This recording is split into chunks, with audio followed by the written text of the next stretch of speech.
As growing tensions arise between Israel and Hezbollah, U.S. military bases in Europe have raised their security threat levels. The U.S. European Command Headquarters has issued a Charlie security threat for several military bases in Germany, Romania, Bulgaria, and Italy.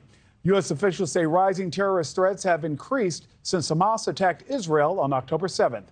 Meanwhile, the United States and Europe are urging Hezbollah to scale back their strikes from Lebanon into Israel, stopping a widening Mideast war. Joining me now is retired Army General Wesley Clark, former NATO Supreme Allied Commander. General Clark, good morning. Morning. We explained that we're now under a Charlie level threat. I understand the Bravo and Alpha and the Charlie. Could you break that down for our viewers and why this matters?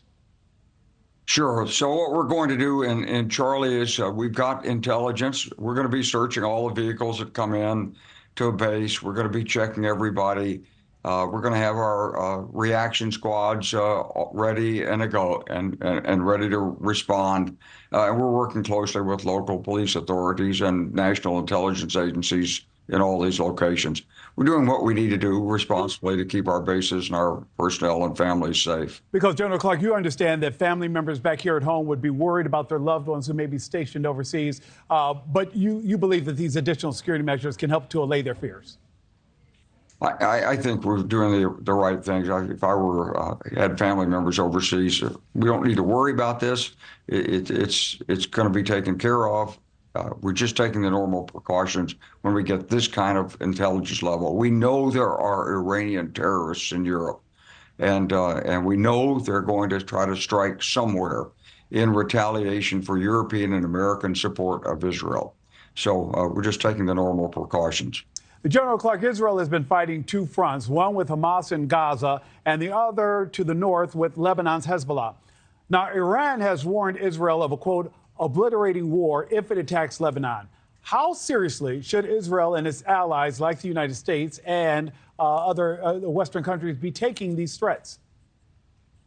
I think you have to take the threat very seriously because I think Iran either has nuclear weapons now or will have them very shortly.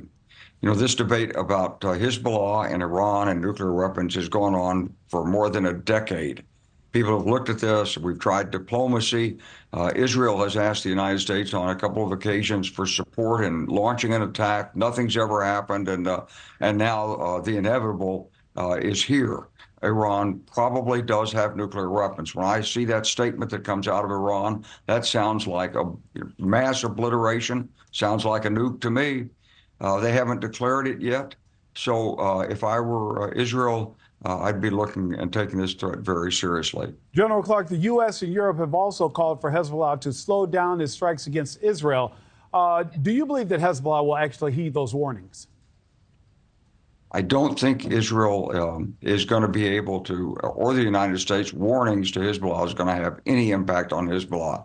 They're going to do what they want, and these attacks are ratcheting up because they're under instructions from Iran to put the pressure on Israel. They feel they've got Israel at a really difficult point, still fighting in Gaza.